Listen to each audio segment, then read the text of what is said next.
Nuk ka dyshim se gënjeshtra apo rrena është një moral i shthurur i cili zëvend vetëm tek personalitetet dhe karakteret e lajthitura. Allahu i madhëshëm në Kur'anin famlart e ka përmendur gënjeshtrën 167 herë në kontekste të ndryshme. Po ashtu kemi edhe një numër të madh të haditheve të pejgamberit a.s. që ndalohet ky ves i shëmtuar. Andaj mund të konkludojmë se dietarët islam, duke u kapur për të gjitha këto argumente, konsiderojnë se gënjeshtra është një prej mëkateve të mëdha, sikur një gjë të tillë e konfirmon Ibn Hajeri dhe Imamu Nawawi, Allahu i mëshiroft. Gënjeshtrën Kur'ani e quan el-kadhib. Gënjeshtra në Kur'an vije me kuptime të ndryshme. Ne po i cekim disa prej kuptimeve të gënjeshtrës që kanë ardhur në Kur'anin famlart. Kuptimi i parë i gënjeshtrës vije në kuptimin e dyftërsisë, në kuptimin e nifakut, munafiqllëkut. Thot Allahu i madhruar në Kur'anin famlart në kapitullin Bakara ajetin 10: وَلَهُمْ عَذَابٌ أَلِيمٌ بِمَا كَانُوا يَكْذِبُونَ. Dhe për të tillët Allahu ka përgatitur dënim të dhimbshëm për arsye se ata ishin gënjeshtar. Ishin gënjeshtar në kuptimin e besimit të tyre. Përpara muslimanëve apo përballë muslimanëve shfaqeshin sikur musliman, ndërsa me mohuesit, me kufart e shfaqnin kufrin dhe mohimin e tyre. Kuptimi i dytë i gënjeshtrës në Kur'an vije në kuptimin e mohimit. Thot Allahu dhul Jalal në surën Najm ajetin 11: "Ma kadhaba al-fuadu ma ra'a."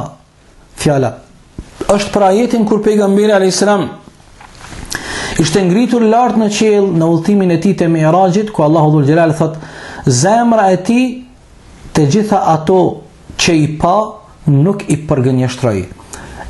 Mrekullit hynore, sundimin hynor të cilin e kishte pa pejgamberi alayhis salam kur ishte hypur në 7 palë qej dhe kishte shkuar edhe me tej, të gjitha këto pejgamberi alayhis salam i kishte pranuar me bindjen më të madhe. Kuptimi i tretë i gënjeshtrës vjen në kuptimin e shkeljes së premtimit. Thot Allahu dhul Jalal në surën Waqia ajetin 2: "Laysa liwaqa'atiha kadhiba." Se do të vijë dita e Kiametit, nuk ka dyshim. Nuk ka fije dyshimi se do të ndodh dita e Kiametit. Një kuptim tjetër i gënjeshtrës në Kur'an vije në kuptimin e gënjeshtrës thjesht nga aspekti etimologjik, nga aspekti gjuhësor. Thot Allahu dhul Jalal në surën Qaf ajetin 5: "Bal kadhabu bil haqqi lamma ja'ahum." Ata e përgënjeshtruan të vërtetën kur atyre u erdhi e vërteta prej Zotit të tyre. Këto janë disa prej ajeteve që i sollëm sa për ilustrim që të kemi sa më të qartë kuptimin dhe domethënjet e gënjeshtrës, e që është një ves i shëmtuar dhe i shthurur pa dyshim. Kemi edhe një mori të haditheve të pejgamberit a.s. që flasin për këtë ves të shëmtuar. Po sjellim disa hadithe kalimthi. Transmeton Abu Huraira radhiyallahu anhu se pejgamberi a.s. ka thënë: "Ayatul munafiqi thalatha." Shenjat e munafikut, dyftyrshit janë 3. Njëra prej tyre, idha haddatha kadhaba, kur flet gënjen. Hadithi është i vërtetë, e transmeton Imam Buhariu dhe Imam Muslimi. Në hadithin e radhës transmeton Abu Umama radhiyallahu anhu se pejgamberi alayhis salam ka thënë: "Ana za'imun bi baytin fi wasati al-jannati liman taraka al-kadhiba wa in kana maziha."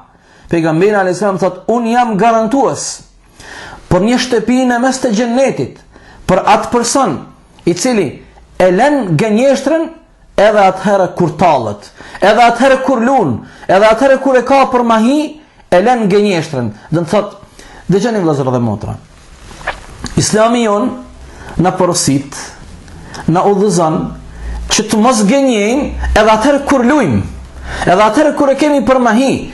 Dhe pejgamberi alayhis salam për këtë virtyt garanton një shtëpi në mes të xhennetit.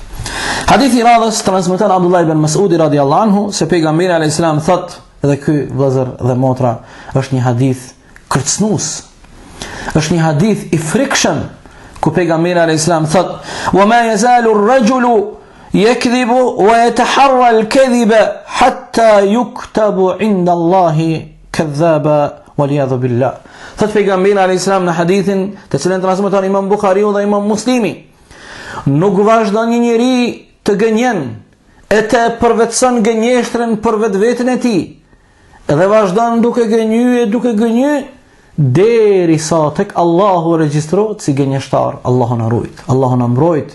Do të thot, është shumë e frikshme, është shumë e tmerrshme që njeriu të regjistrohet tek Allahu subhanahu wa taala si gënjeshtar. Allahu na mbrojt. Dhe në fund kemi hadithin e Abu Hurajras radiallahu anhu ku pejgamberi alayhis salatu wassalam thot: "Kafa bil mar'i kadhiban an yuhadditha bi kulli ma sami'a." Mjafton që njeriu të radhitet gënjeshtar nëse çfarëdo që dëgjon e flet. Me të vërtet ky hadith është hadith i frikshëm, për arsye se në kohën tonë ne sot ku jetojmë, njerëzit nuk janë në nivelin e duhur në aspektin e pranimit të informatave dhe në aspektin e japjes së informatave. Kur jemi tek pranimi i informatave, kam për qëllim se nuk e konfirmojnë informatën të cilën e pranojnë. Lansohet një informat. Ata nuk e kanë kriterin e konfirmimit, a thu kjo fjalë, edhe kjo informat është e vërtet apo jo, dhe pejgamberi alayhis salam thot: mjafton njeriu të radhitet apo të regjistrohet si gënjeshtar nëse çfarëdo që dëgjon e flet.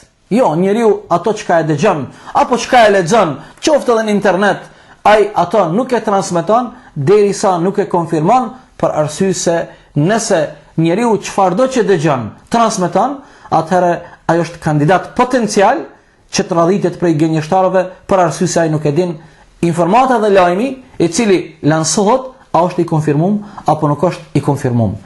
Këtë në fund vëllezër dhe motra, e lutim Allahun dhul xhelal që të na stolis shpirtin dhe karakterin ton, të na mbrojë prej gënjeshtrës, të jemi të kujdesshëm, të shmangemi çdo herë, edhe situatave kur ndoshta gjendemi në momente dhe situata të pakëndshme, mirë po ne e kemi zgjedhur rrugën e të vërtetës, rrugën e sinqeritetit.